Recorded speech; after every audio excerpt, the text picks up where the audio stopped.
Hello everyone and welcome to Atomic Mass Transmissions Live. I'm Will Schick and we're here to do some fun unboxing today for our last stream of 2019 before we go away for holiday break and return next year. Josh, we starting on January 2nd, is that the plan? January 2nd, first stream? January 2nd, yes. January 2nd, so we will be back January 2nd. I'm sure I'll remind you of that at the end of the stream. But for this stream, before we kick off and say goodbye to 2019 and all of the amazing stuff that's happened this year, we wanted to show you guys a little bit of a preview of what's coming out in January for Marvel Crisis Protocol. So those of you who know and have been tuned in, or maybe have just seen them on the shelf or through all the social media channels that have been posting amazing pictures, Black Panther and Killmonger released last week on Friday.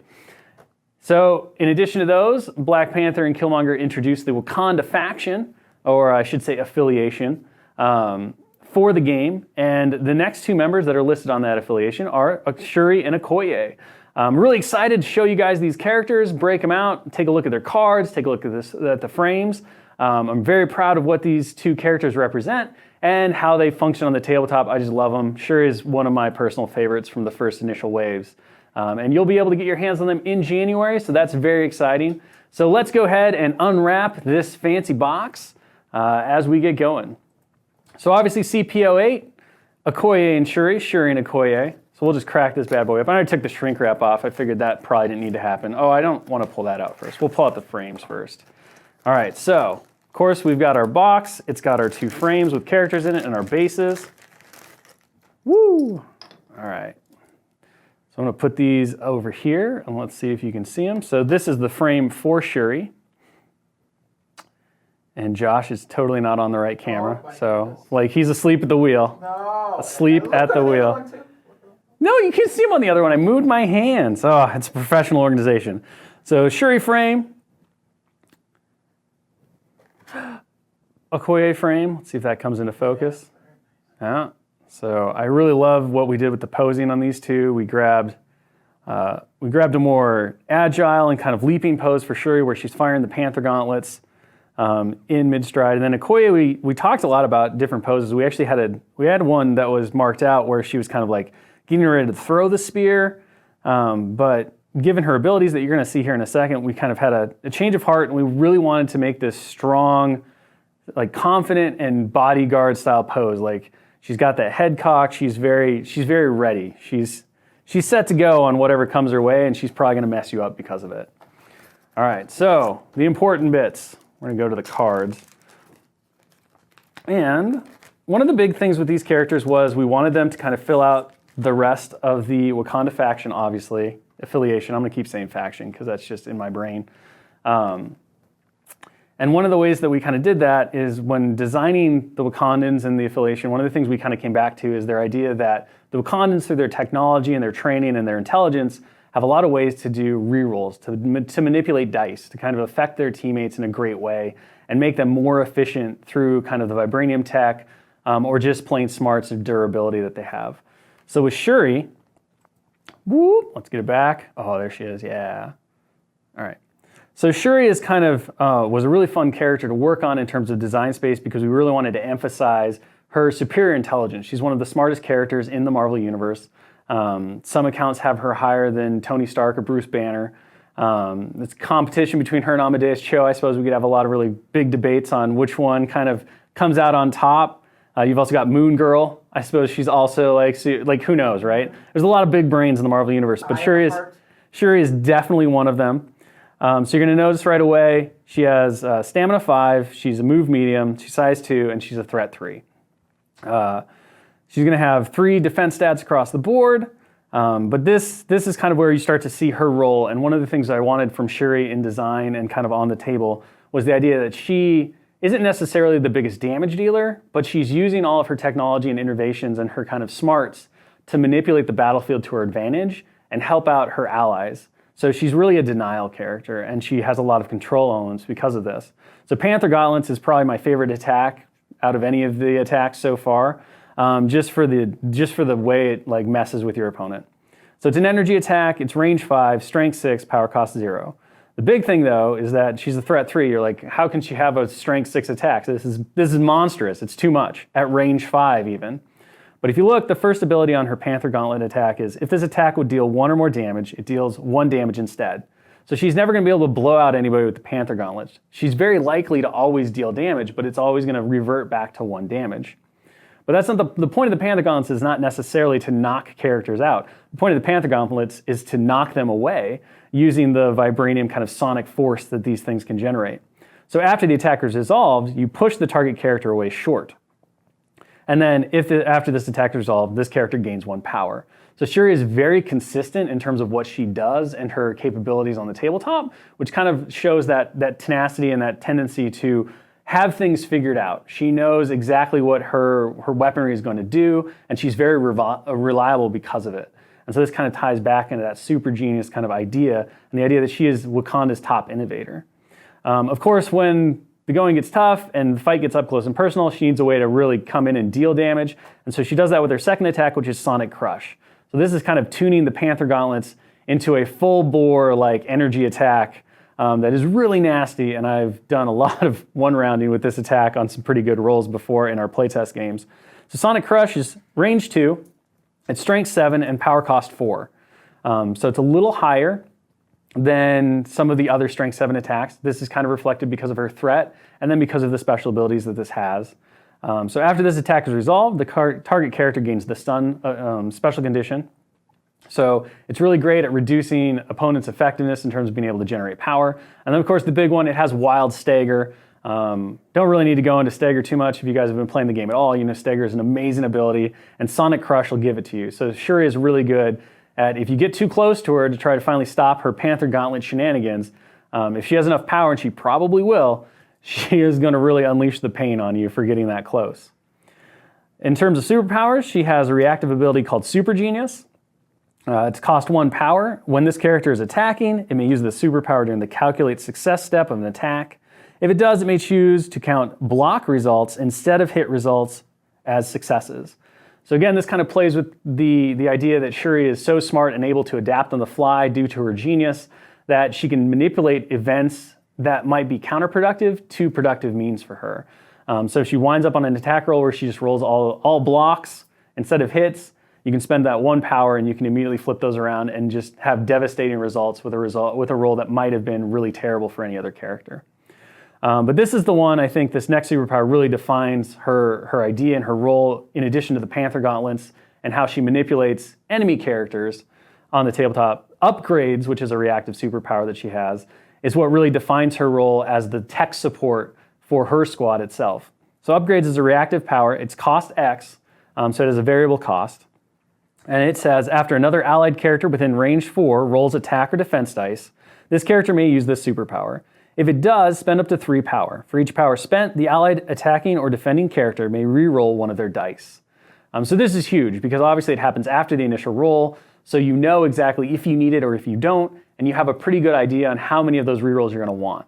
And because Shuri is so good at staying in the backfield with her range 5 Panther Gauntlets, pushing enemies away, always gaining that 1 power in addition to the 1 power she gets during the power phase.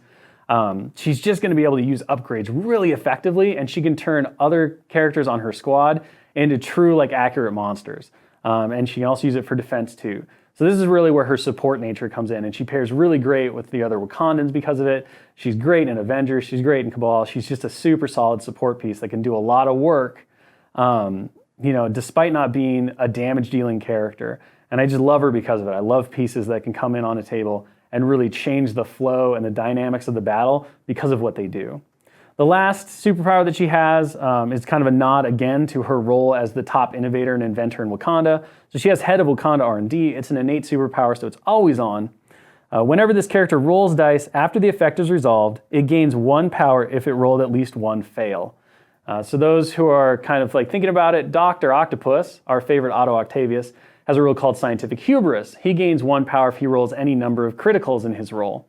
So Shuri, obviously, as kind of an innovator and an inventor, she learns from her mistakes. She learns from her failures. And so this is kind of how you show that. Like, she doesn't let setbacks get her down. She takes those experiences and she makes greatness out of them. And it's one of the things that's really represented in the comics and the character. And I just love it. I love the idea that, like, here's this character who can take even bad situations, learn from them, and come back and come out on top because of them. So this is a nice little boost, and again, it makes her power generation really reliable. So even when you get those fails on your rolls, you're going to be building up more power. And that's going to allow you to do upgrades. It's going to allow you to do Sonic Crush when you need to, or Super Genius, or spend on tactic cards to help out the rest of your squad. If you flip over to her injured side, she's effectively the exact same. So stamina doesn't change, the defenses don't change, none of her superpowers change, so she's pretty reliable in terms of when she goes to injured side. You've just got one more 5 stamina worth of go juice with her to be able to keeping the team going and doing all of its great stuff. So an awesome character, an awesome sculpt. I'm really in love with Shuri, and she's probably one of my favorite out of the entire wave that we did, just in terms of what she brings to the table. And I'm so happy that she gets to be part of our game. Next up, we have Okoye. So Okoye, another really fun character to work on. It was very exciting to kind of see the Dora Milaje, come into their own recently in the comics and get really refined and kind of more fleshed out than they had been in certain other runs. And we got some really great, strong characters from it. And Okoye is one that, to me, just really shone and had to be in the game for everything that she brings to the table. So Okoye is a stamina 4, she's speed medium, she's size 2, and she's threat 2. So she steps in with Black Widow as a new threat 2 option for squads out there in list building. She's got 3 defenses across the board, so 3 physical, 3 energy, and 3 mystic.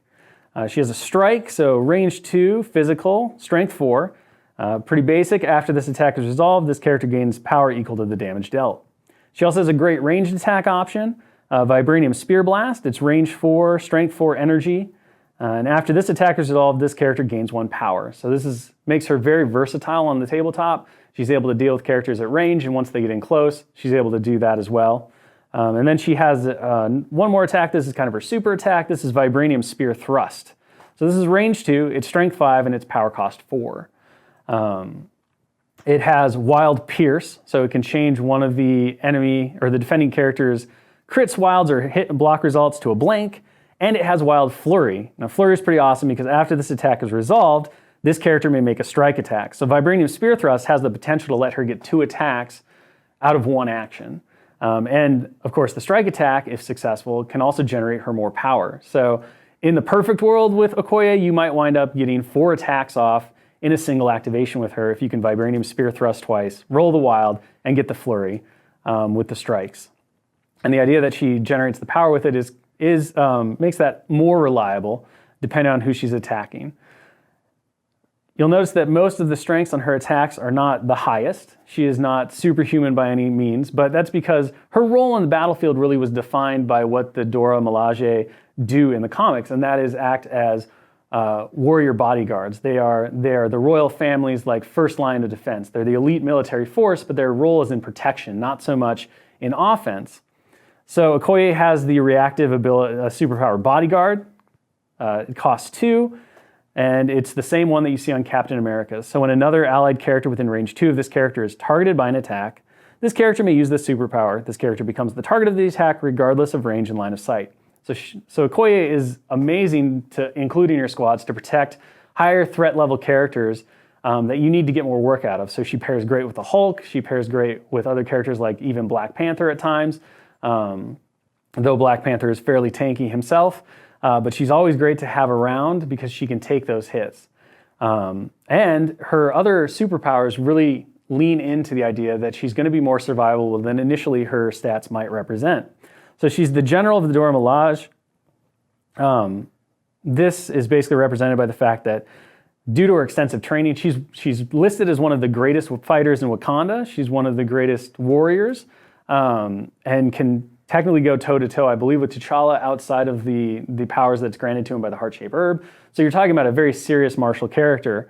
So in this case, we kind of took that and we distilled it down into this character may reroll 1 die in its attack or defense rolls. And again, I talked initially about how the Wakanda affiliation is really focused on kind of rerolls and granting rerolls to other people, either through training, through skills, or through technology.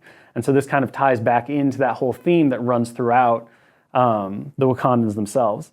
And finally, she has Martial Artist. So we've seen this one on Black Widow, but this also represents her extreme skill in combat and especially close quarters combat. So when this character is defending against a physical or energy attack, targeting it from within range 2, this character adds blanks in its defense rolls to its total successes.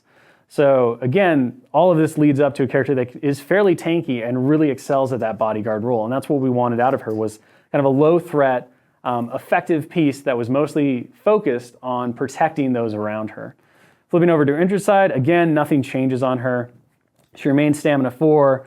She maintains the same defenses, and her superpowers are all identical. So again, another really reliable character who's going to continue to do what they do and do it well as the game progresses, regardless of the damage that they might take. So those two characters are really fun, and I am super thrilled to get to see people paint them, put them on the table, and play with them. The box also comes with 2 tactic cards, Advanced R&D and Vibranium Shielding. So Advanced R&D, we'll talk about that one first. So this is an unaffiliated card, so any squad can take it as part of their tactic card selection. It is active, so it's played during one of your turns. It's kind of cool. The idea behind this was really, we wanted a way for characters who generate a lot of power, who find themselves sitting on a lot of power, able to spread that power out to their other teammates. Especially kind of ties into the idea behind Shuri. She's kind of the inspiration, hence the art, for the idea behind this card that, you know, you have these characters who generate power and lots of power, and then they kind of sit on it, and they might not have anything to do with it necessarily, or they just might not be in the right spot on the table to do with it, or you have characters who really need that one extra power. Advanced R&D is going to let you help out with that. So a character may spend up to 5 power to play this card. Choose a number of other allied characters equal to the power spent. Each chosen character gains 1 power. So this allows you to basically take up to 5 power and spread it across 5 other teammates. It's not exactly the most flashy of team tactic cards out there, but it can be extremely useful in those right situations. And so I'm pretty excited for this one. I think it adds a lot of versatility to certain lists and can really be clutch in specific situations. The next one we have is Vibranium Shielding. So this is a Wakanda-specific card, so you have to be playing the Wakanda affiliation to be able to use it. It's an active card, and it also requires Black Panther or Shuri to be in your squad. So this card states, Black Panther or Shuri may spend X power to play this card. X must be at least 1 and no more than 5. This round, this character and allied characters, while they are within range X of this character, gain the Invulnerability innate superpower. X is equal to the amount of power spent to play this card. So effectively, between range 1 to range 5 of Black Panther or Shuri, whoever plays the card, all allied characters are going to gain Invulnerability. And Invulnerability is a pretty boss ability. You might recognize it as the same ability that Invincible Iron Man grants. But Invulnerability states, when this character would suffer damage from an enemy effect, reduce the amount suffered by 1 to a minimum of 1. So it has its own kind of unique take on damage reduction, and it represents, again, that technologically advanced nation of Wakanda, using all of their vibranium technology to really focus on defense and protection. And it gives kind of Black Panther or Shuri a really great ace in the hole for holding objectives, making sure that their team is going to be able to survive a counterstrike much better than they might otherwise be able to do. And it kind of just plays in that idea that on Wakanda's home turf, you're going to be dealing with a lot of really strong defenses. And last but not least, outside of those 2 cards, you wind up with a little token sheet. So this just includes stagger effects, stun effects, and then some more of the general Wakandan icon team tokens. So you can use those for your general effects, whatever you need to mark on the table at the time. And that takes care of Okoye and Shuri. So there we go. Beautiful. So hopefully you guys are super excited, like I am, to be able to get your hands on these characters, to add them to your squads, see what opportunities they unlock. I know that Shuri is definitely going in all of my rosters the second I have access to her and get mine painted up, because she's just an amazing character. And I love Okoye too, especially in Wakanda. She adds so much to the stats. So I think we do have one more special surprise, because we were supposed to be painting Shuri and Okoye today, but unfortunately due to some illness and a couple of other unforeseen events, we wound up not being able to do that. So I convinced Josh, who is very miserly with all of these reviews. He gave me a hard time, but we worked at it. And I was like, look, it's holiday break. We gotta give all the people out there a little bit more for the holidays, because they've been so good. that we're going to do a full unboxing of Venom, who is also coming out alongside Shuri and Okoye, and you will have him in January. So I'm going to reach under my chair because I thought this out really well.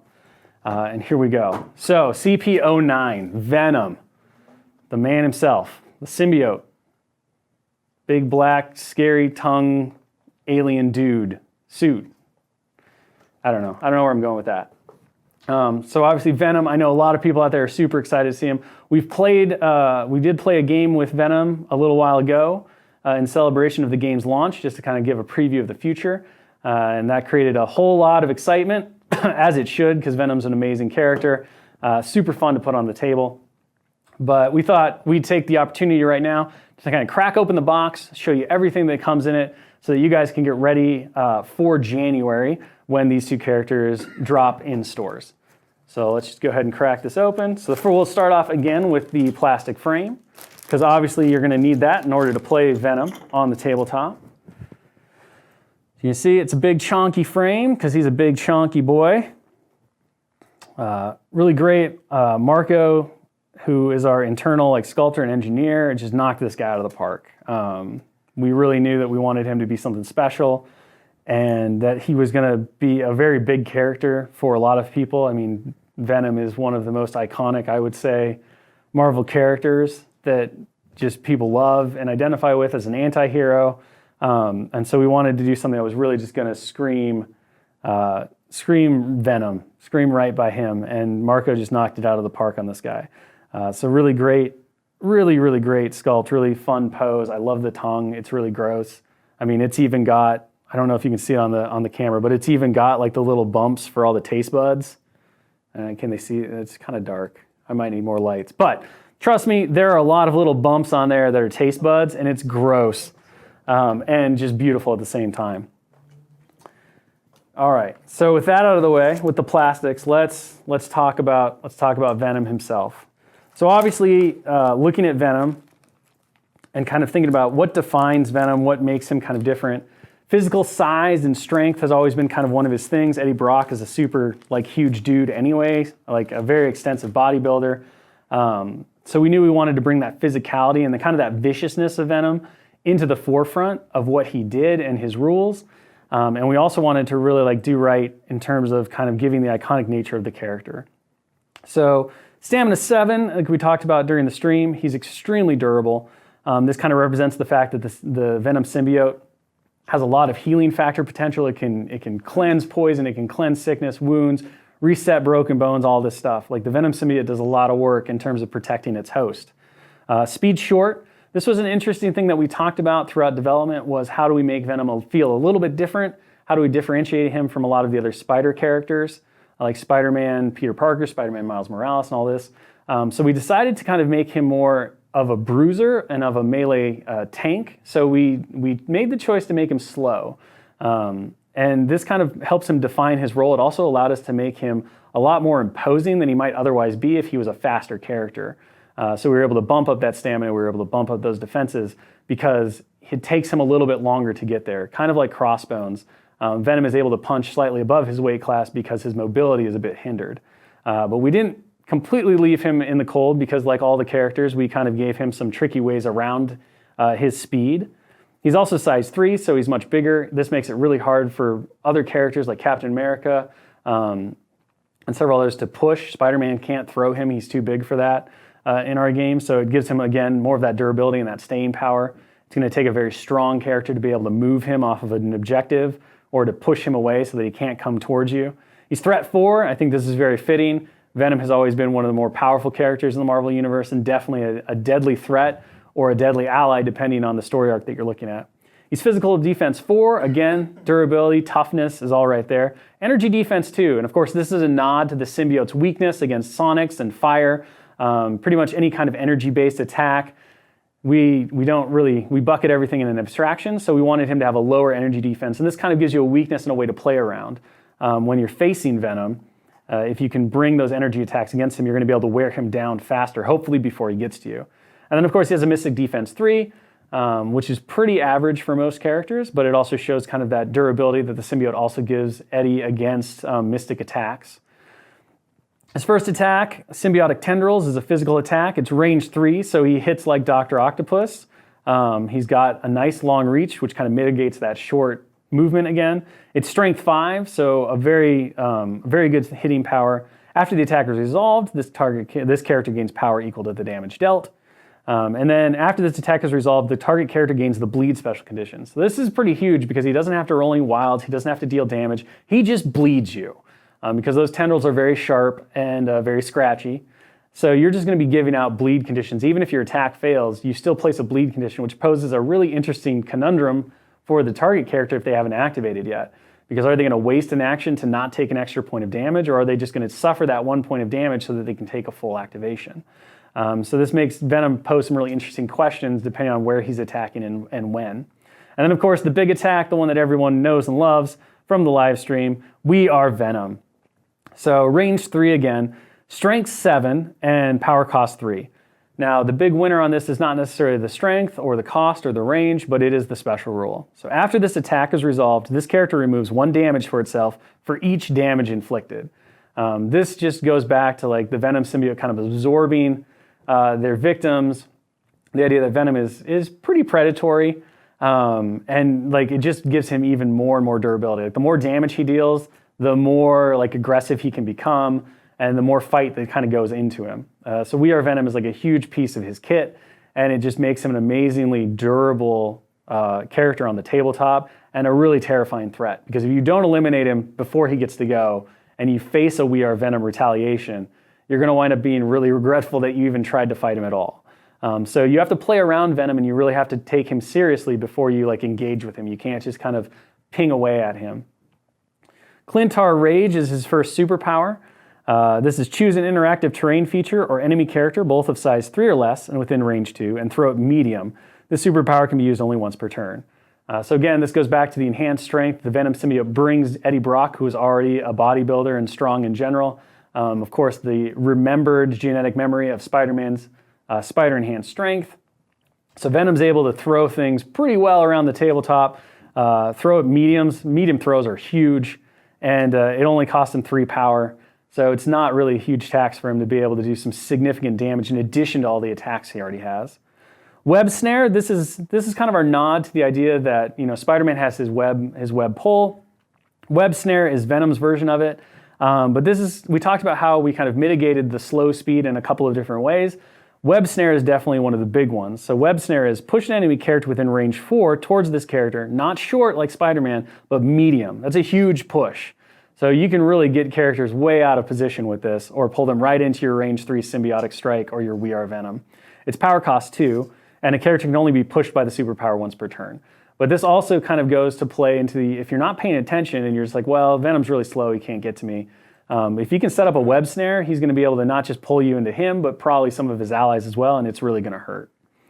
One of my favorite superpowers on this guy, of course, is So Many Snacks. So it's a reactive superpower. Again, it kind of goes back to that viciousness that the Venom symbiote shows, and just its aggressive nature. So after this, So Many Snacks is power cost 2. After an attack against this character is resolved, it may use this superpower. If the attacker is within range 3 of this character, or within range 3, this character may make an attack against the attacker. This superpower can be used only once per turn. So an attack means that you can use symbiotic tendrils for free, or you can use We Are Venom if you have enough power to do it.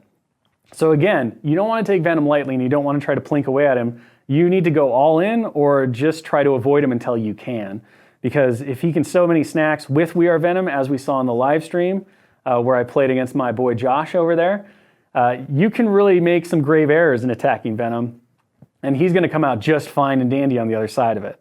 So all of this kit kind of like reinforces the idea that he is the tank in terms of the Spider characters. He is definitely the aggressive, slow, but extremely durable character that's going to hold the line and be the one at the center of the action. An innate ability, symbiotic instincts. So this was really our nod for those who know the comics and know the backstory of Venom. Spider Sense doesn't work on Venom because the Venom symbiote was once bonded to Peter Parker. And so because of that bond and that relationship, Peter Parker's Spider Sense no longer senses the Venom symbiote as a threat. And so it leads to a lot of different story arcs where Venom can get the drop on Spider-Man. Spider-Man has a much harder time dealing with Venom because of this, because Spider-Sense is such a big part of his kit in terms of how he deals with his enemies. So we wanted to really represent that idea in this game. And the way that we did that was with... And we're back. Sorry for the delay. We had to chase down a renegade Krampus who ran away with our internet connection. That or the hype is just so real it broke everything. Either way, we've got our internet back and we are back online. So where did I leave off? On the Venom. Let's talk about the Venom stat card. Let's finish the Venom stat card, shall we? All right, here we go. Let's do it, Josh. So we just wrapped up Symbiotic Instincts, so no modifying defense dice at all. That means no rerolls, no changing due to cover. You don't get anything. When Venom hits you, you better roll really good to start because you're not going to get a roll again. That's just not how Venom rolls. And then last but not least, he has the innate superpower Wall Crawler. I know a lot of people out there will be like, well, why does he have Wall Crawler when he's already moved short? Trust us, there's a lot of reasons for this, not just because of the flavor, but also because this is future design space where we can actually make cards that might interact with Wall Crawler or make special rules that might interact with Wall Crawler differently, and we definitely want to make sure that Venom can access those things as we move forward, because there's a lot of game left to be made, and we have some great ideas for the future. We flip over to his injured side, you'll see that the Venom symbiote gets a little goopy on poor Eddie Brock. It's probably been burned a little bit, shot with some sonics. The only big change here is the fact that he only goes down to stamina 6. So he goes from a 7 to a 6. Again, durability is really baked into Venom, and it's reflected in these high stamina values as well. But if you can hit him with a lot of energy attacks, avoid the We Are Venoms and the So Many Snacks, you can effectively bring him down. You just have to have a game plan to take out Venom. And that's exactly what we wanted out of such an iconic and amazing character from the Marvel Universe. All right, let's go on and look at the tactic cards that come with Eddie Brock / Venom. So you're going to get 2 tactic cards along with your pack. You have Uneasy Allies, which I love the purple, orange, yellow, like 90s throwback hues, and Lethal Protector. So let's talk about Uneasy Allies first. So obviously everybody knows the story. Venom and Spider-Man have had an interesting relationship. I would call them best of frenemies at this point. They started completely out as very, very dangerous foes. They then turned around because of our little red boy here, Carnage, and became slightly less antagonistic. Venom then decided that he was okay with Spider-Man existing, but he still wasn't going to like him. And so these two have teamed up on multiple occasions to take down all kinds of different threats to New York and the world. And Uneasy Allies is kind of our callback to that. We wanted a team tactic that really incentivized people playing thematically with Spider-Man and Venom on their team. But we wanted to show that antagonism in an interesting way. So one of the things I really love about this card is that it's the first one that doesn't have a power cost. Instead, it has a different kind of cost. So it's unaffiliated and it's reactive. During their activation, when Spider-Man or Venom targets an enemy character with an attack that is within range 2 of the other allied character, both characters may suffer 1 damage to play this card. Add 3 dice to the attack roll. So this is a huge offensive boost to Spider-Man or Venom, but they both kind of suffer a cost because, as readers of the comics know, typically there's always a sudden but inevitable betrayal that happens, or one of the characters doesn't wind up following completely through with the other. And so we wanted a fun and thematic way to kind of show how these two characters do work together very often, but it often comes at a cost to both of them. And so this is the way we did it with Uneasy Allies. I'm really happy with how this card worked out, and it just makes a great pairing for these two in rosters together. And adds so much hitting power to either Venom or even Spider-Man in his taser webs. The next card that we have is Lethal Protector. So this card is all about Venom. It is unaffiliated and it is reactive, but only Venom can play it. So this says, when an enemy character targets an allied character within range 3 of an allied Venom with an attack, Venom may spend 2 power to play this card. Place Venom within range 1 of the allied character. Venom becomes the target of the attack regardless of range and line of sight. So this is kind of a unique bodyguard skill, where most bodyguard superpowers, or all bodyguard superpowers, don't move the character. They just simply step in front of the attack narratively in an abstract way.